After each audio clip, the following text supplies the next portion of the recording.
So today's question is, what is your stance and how critical that is to determining success? We all have a satisfaction associated with doing something that somebody finds useful. Okay, I'm here outside the Shamrock Curling Club. Now, I don't know if you know what curling is or not. I didn't, used to, until, I don't know, just a few years ago. And I don't know why I didn't know. But it's this weird sport that's kind of a mixture of darts and pool and, just a mix of stuff. And the point is, there's a bullseye, and it's laying on the ground, not on a wall like the darts. And the point of the game is to put your stones into the bullseye. And the way you do it is you slide your stones along ice. So, there's other games like it on cement and kinds of things, but I wasn't familiar with this ice game. So you slide them down, and if you don't know what it's like, then you'll have to look up curling, C-U-R-L-I-N-G, on YouTube and watch just a little piece of a curling match, and you'll see what I mean. Now, the reason we're talking about curling in respect to your stance is it is a very peculiar way of launching. So the guy launching it gets way down on the ground like this, and he's got this stone way out in front of him, and he slides forward and then lets it go at a particular speed. And the aim is to use that as a target, just like that, and you want to end up with your stone in the bullseye or the red or the white, and you get different points for doing that. It's kind of like horseshoes. A leaner is a certain number and a ringer is a certain number. So it's like that kind of thing. Now, this curling club was established in 1956, so it's been some good 70 years underway. And I picked curling because it's something I had no idea about.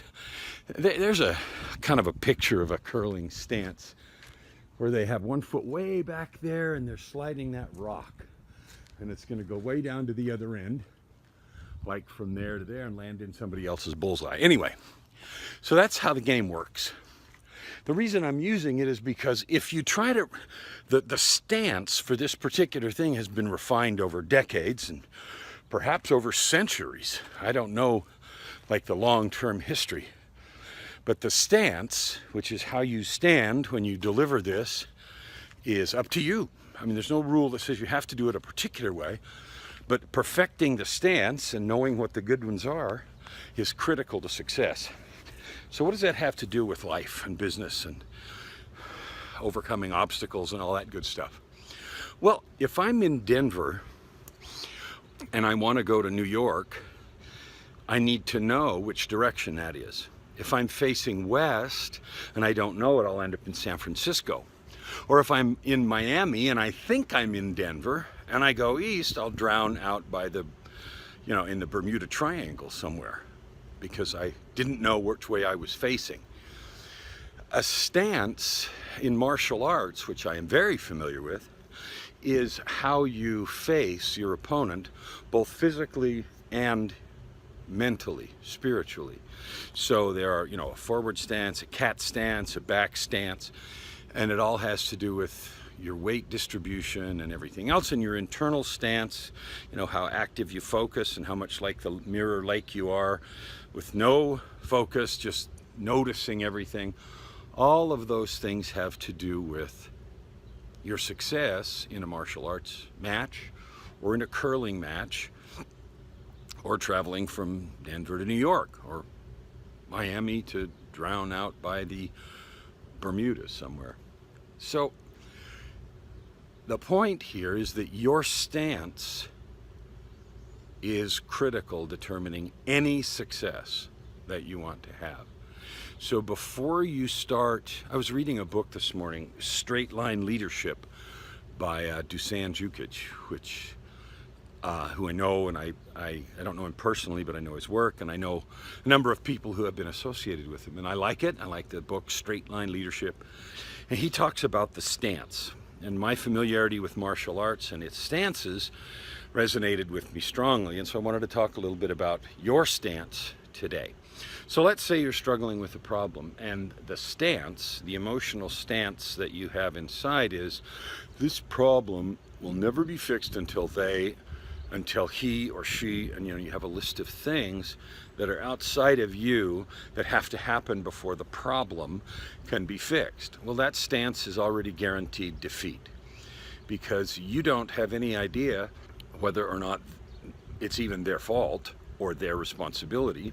You don't have any idea whether they're interested in solving the problem or whether or not they're willing to do anything, and you don't control any of that. So having the idea that everything is outside of you is a stance that almost certainly guarantees defeat.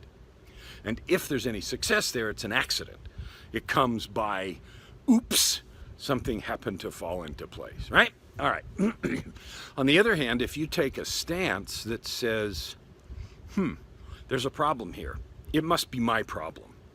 It must be my issue. Whether that's true or not doesn't matter. What happens when you take that stance is that you delve into possible solutions. You start to look at courses of action. You have a stance of responsibility. And I don't mean you were responsible for causing the problem. I mean you have response-ability.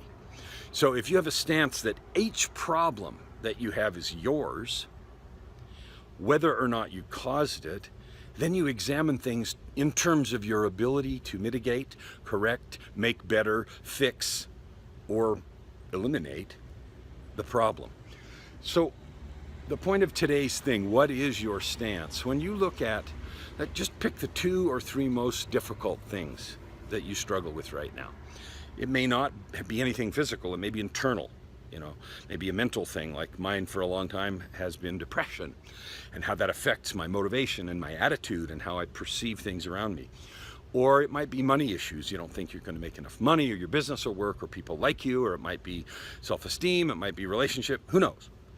But think of the 2 or 3 most concerning or biggest issues that are before you right now, one at a time, and examine your stance.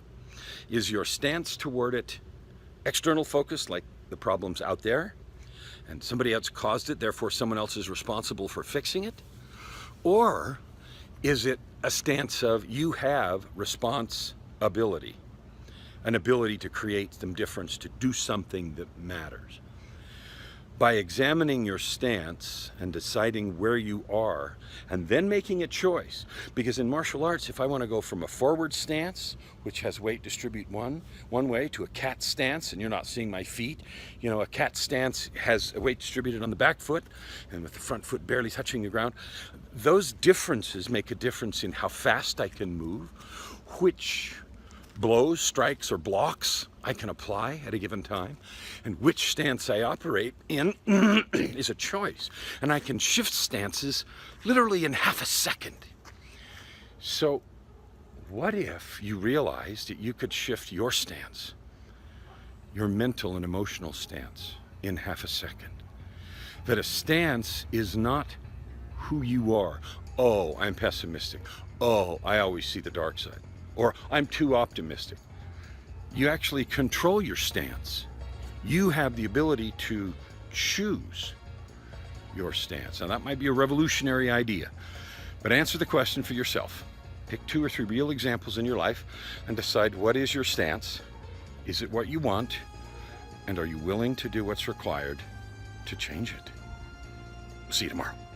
Hey there, thanks for watching. Be sure and subscribe, leave a comment, share, do all those good social things. Thanks, and I'll see you next time.